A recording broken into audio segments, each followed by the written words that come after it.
मीरब एक वक्त में एक दिन की 100 रोटियां बना के गरीबों में तकसीम करती है। उनके साथ एक फ्रॉड होता है और उस फ्रॉड को देखते हुए उनका जो रेस्टोरेंट है वो कोई थर्ड पर्सन जिसको एज अ वेटर रखा होता है वो सेल आउट करके चला जाता है। और रोने वाली तो इसमें कोई बात ही नहीं है, क्या हो गया है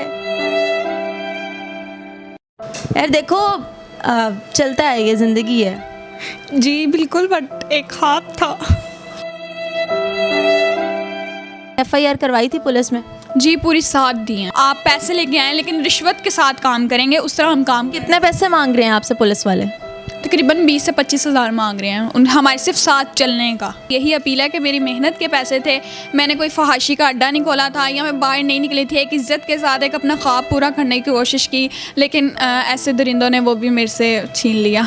अस्सलाम वालेकुम, दस्तक टीवी के साथ मैं हूं आपकी होस्ट हिफ्ज़ा ताहिर। व्यूअर्स, आज से 1 साल पहले सोशल मीडिया पे एक बच्ची वायरल होती है जिसका नाम मीरब है।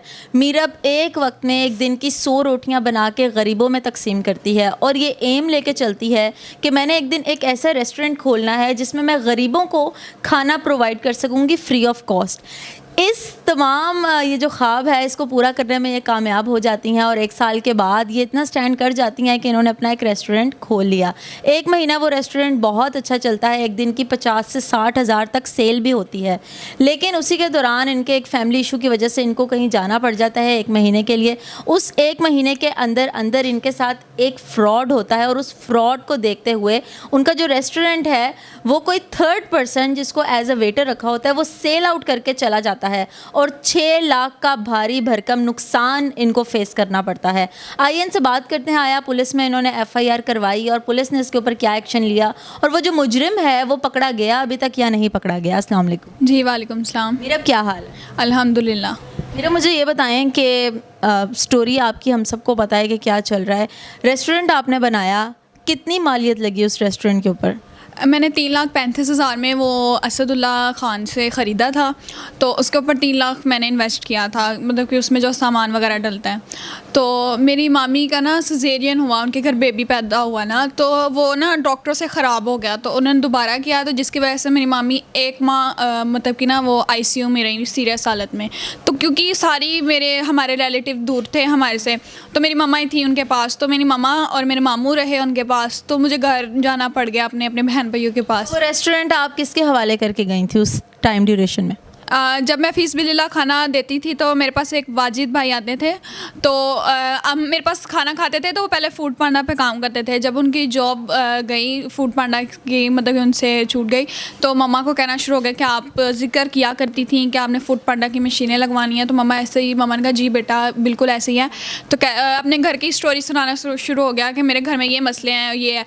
लेकिन हमें नहीं पता था कि वो इतना मतलब कि इतना वो वहशी दरिंदा होगा कि लोगों को भी उसने, हमें अब पता चला कि वो कत्ल भी किया हुआ है उसने, और उसने काफ़ी फ्रॉड भी किया हुआ है, और वो फ्रॉड करके बाहर के मुल्क चले जाते हैं। 5 भाई ऐसे हैं, तो हमें नहीं ये पता था कि वो ऐसे करेगा हमारे साथ। तो मम्मा ने कहा ठीक है बेटा कि आप एज आ लेबर के तौर पर हमारे पास काम करो और साथ साथ मेरी फूड पांडा की मशीनें भी चला दो, क्योंकि मेरा भी इस टाइम फ्री नहीं है, मेरे पेपर्स थे तब।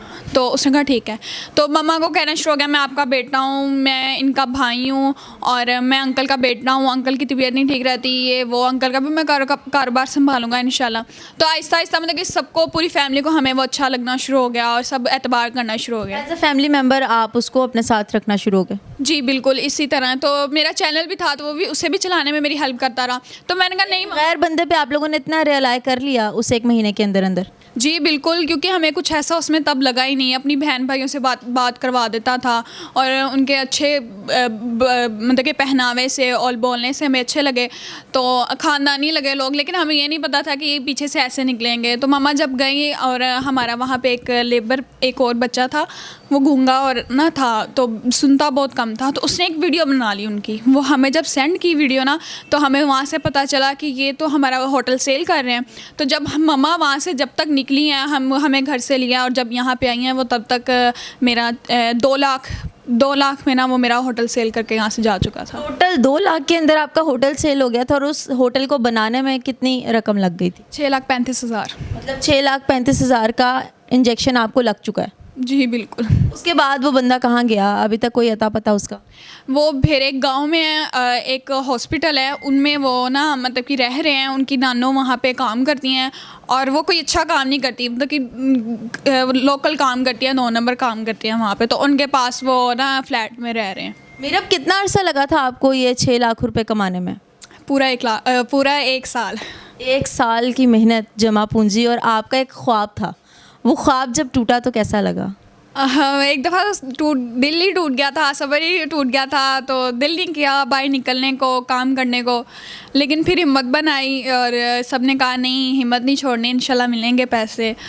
तो बस यही अल्लाह पे उम्मीद है, इंशाल्लाह मिलेंगे और मैं दोबारा फिर अपना ख्वाब शुरू करूँगी। मेरी यही इतबार है। ये कुछ पेपर्स हमारे पास पड़े हुए हैं, मुझे ये बताएं कि इसके ऊपर ये आपके रेस्टोरेंट ख़रीदने के भी पेपर्स हैं और FIRs वगैरह भी हैं, तो आपने FIR करवाई थी पुलिस में? जी पूरी 7 दी हैं। 7 FIR, और पुलिस की तरफ से क्या रिस्पॉन्स है? वो कैंसिल कर दी। जब मीडिया वालों ने उनसे रब्ता किया ना, तो कहते हैं हमने कैंसिल कर दी, हमें तो इन्होंने कोई एप्लीकेशन दी ही नहीं, कोई FIR दी ही नहीं। तो ये सब कुछ क्या है फिर? जी वही ना, हमने वही इन्हें बताया है, तो वो आगे से बदतमीज़ी करना शुरू हो गए। तो अभी पिछले दिनों में फ़ोन आया, पता नहीं क्यों उन्होंने किया, कहते कि आप आएँ, आप पैसे लेके आएँ, लेकिन रिश्वत के साथ काम करेंगे, उस तरह हम काम। कितने पैसे मांग रहे हैं आपसे पुलिस वाले? तकरीबन 20 से 25 हज़ार मांग रहे हैं हमारे सिर्फ साथ चलने का। साथ चलने का, काम हो या ना हो उसकी कोई गारंटी नहीं।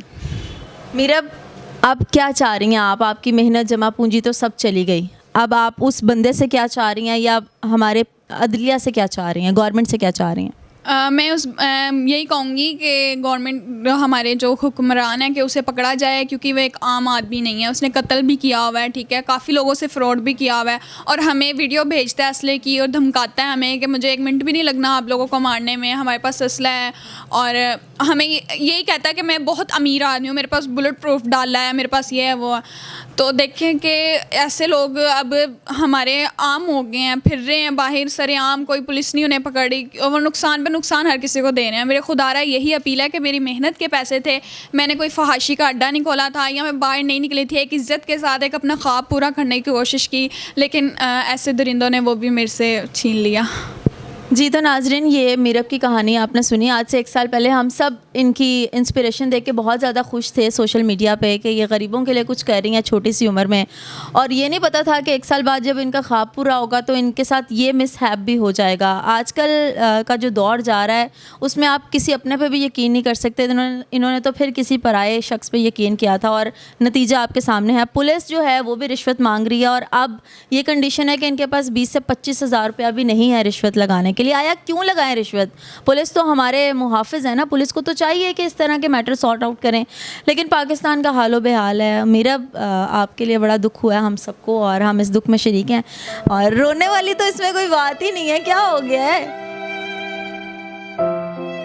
यार? देखो, चलता है, ये ज़िंदगी है। जी बिल्कुल, बट एक ख्वाब था।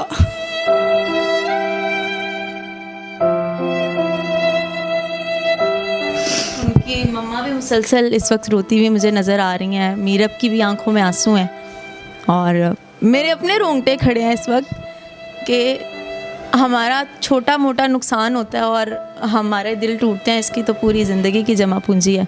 चले मीरब, दिल बड़ा करते होते हैं, अल्लाह ताला ने और कुछ बड़ा लिखा होगा आपके लिए। जी हिम्मत ज़रूर है, मैं अपने पैसे लूँगी, ऐसे किसी को छोड़ने वाली नहीं हूँ, क्योंकि मेरी हिम्मत थी, मेरा एक ख्वाब था, इंशाल्लाह मैं पूरा करूँगी, मेरी कोशिश है। और इस बहन से जो कुछ होगा वो करेगी, ठीक है? जी इंशाल्लाह, आप लोगों का साथ हो तो अल्लाह मियाँ ज़रूर कुछ ना कुछ करेंगे। बस यही उम्मीद चाहिए हमें।